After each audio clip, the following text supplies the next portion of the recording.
കുറേ കാലത്തിന് ശേഷം ഞാനന്ന് ചെറുപയർ പരിപ്പിൻ്റെ പായസം ഉണ്ടാക്കുന്നത്. ആദ്യം തന്നെ ഞാൻ ചെറുപയർ പരിപ്പൊന്ന് കഴുകി ഒരു സ്ട്രെയിനറിലിട്ടിട്ടുണ്ട്.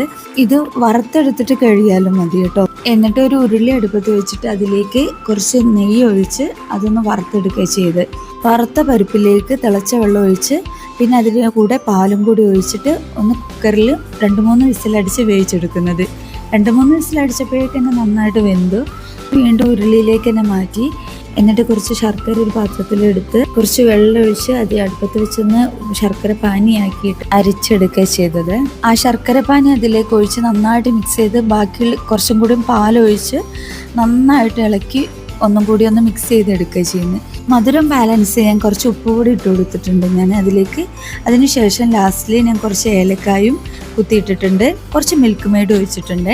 ഇതിൽ നെയ്യിൽ കുറച്ച് അണ്ടിപ്പരിപ്പ് മുന്തിരി വേണം വറവിടാൻ. ഞാൻ വെറും നെയ്യ് മാത്രമായിട്ട് ഒഴിച്ചത്. അടിപൊളി ടേസ്റ്റ്. പെട്ടെന്ന് ഉണ്ടാക്കാം, ഒന്ന് ട്രൈ ചെയ്ത് നോക്കണേ.